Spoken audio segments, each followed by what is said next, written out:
नमस्कार, मैं संजय सिन्हा।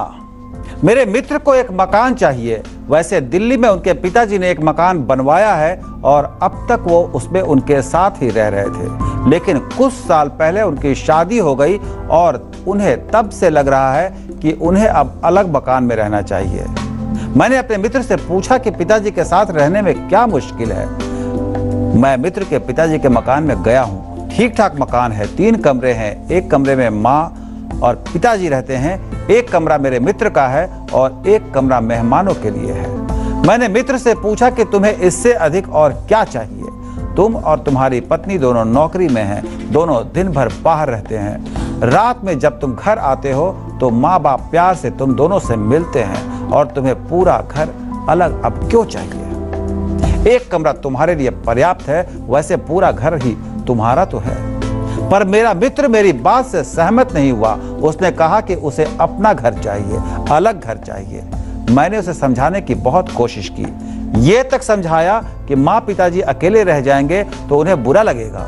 इतने प्यार से उन्होंने तुम्हें पाला है, तुम्हें पढ़ाया लिखाया है। तुम अब उन्हें अकेला छोड़ दोगे तो उन्हें दुख होगा और फिर तुम्हारा दफ्तर भी वहां से दूर नहीं है। तुम पति पत्नी काम से निकलते हो, ऑफिस जाते हो और घर लौट कर आते हो तो घर आने के बाद कोई तुम्हें इंतजार करता मिलता है। माँ तो खाना भी बना कर रखती है। तुम अलग मकान मत लो, तुम साथ ही रहो।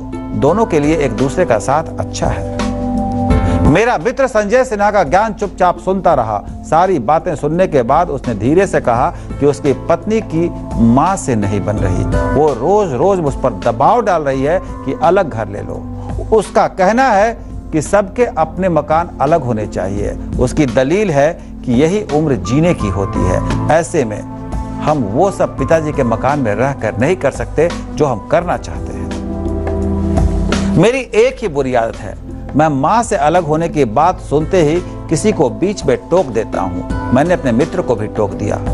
मैंने कहा, तुम्हारी पत्नी ऐसा क्या करना चाहती है जिसके लिए तुम अपनी माँ को छोड़ने पर राजी हो गए हो। उसने कहा, संजय जी मैं क्या बताऊं, उसे अपनी सहेलियों को पार्टी देने का मन है। वो कहती है कि उसे देर रात डांस करने का मन करता है। वो पता नहीं क्या क्या करना चाहती है।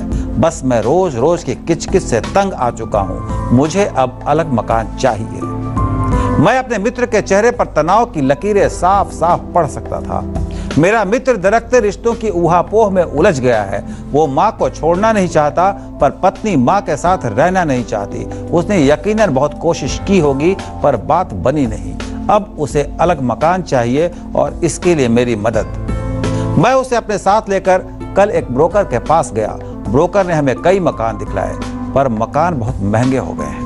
मेरा मित्र कह रहा था कि पिछले दिनों जो नोटबंदी हुई थी उसके बाद उसने सुना था कि मकान सस्ते हो गए हैं, पर कहाँ सस्ते हुए हैं। मैंने कहा कि मकान कभी सस्ते नहीं होने वाले। हाँ, कैश की कमी से थोड़ी सुस्ती जरूर आई होगी पर मकान के दाम कभी कम नहीं होंगे। मेरा मित्र मेरी ओर हैरान निगाहों से देख रहा था।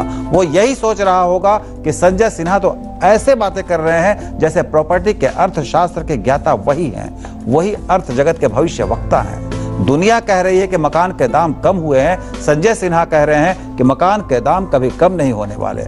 मेरे मित्र ने कुछ रुक कर कहा कि यार, सच में सुना था कि मकान सस्ते हुए हैं पर मकान सस्ते मिल नहीं रहे। तुम ठीक ही कह रहे हो, मकान के दाम कम नहीं होंगे, पर ऐसा क्यों कह रहे हो? मैंने तो सुना था कि मकान ज्यादा बन गए हैं, कोई खरीदार नहीं मिल रहा। फिर ये ब्रोकर मकान हमें इतने महंगे में क्यों बता रहा है? मैंने बहुत धीरे से कहा कि मकान की कीमत तुम जैसे लोगों की वजह से कम नहीं हो रहा। मकान की कीमत तुम जैसे लोग कभी कम होने नहीं देंगे। आदमी के दरकते रिश्तों का लाभ ये बिल्डर ही तो उठा रहे हैं। बहुत पहले एक घर होता था, सब उसमें साथ साथ रहते थे। फिर रिश्तों में आजादी की नई परिभाषा का जन्म हुआ कि हमारा नहीं, मेरा मकान होना चाहिए। बिल्डर ने इस नई सोच का फायदा उठाया। वो सीमेंट कंक्रीट के सपने बेचने लगा। वो आदमी के टूटते रिश्तों में मुनाफा कमाने लगा। और सच बात तो यह है कि तुम कोई आखिरी बेटा थोड़े ही ना हो जो अपने पिता का घर छोड़कर अलग मकान खरीदने निकले हो। कुछ साल के बाद तुम्हारा बेटा भी होगा, वो भी तुम्हारा घर छोड़कर अपने लिए अलग मकान ढूंढने निकलेगा। जब सबको अपना मकान चाहिए होगा तो फिर मकान के दाम कम कैसे होंगे? वैसे तुम इन बातों की चिंता छोड़ो, ये चिंता संजय सिन्हा के हिस्से में है। रिश्तों की बातों का तुम्हारे लिए कोई अर्थ नहीं। तुम तो अपना बजट बताओ, अपना मकान खरीदो। आज की कहानी यहीं रुकती है। आज मैं यहीं रुकूंगा, लेकिन आप मेल जरूर भेजिएगा। ईमेल आईडी आपको पता है, sskahani@aajtak.com। कल मिलूंगा फिर। नमस्कार। এই চ্যানেলটির প্রতি আপনার আগ্রহ আমাকে আরও উৎসাহিত করবে। ধন্যবাদ।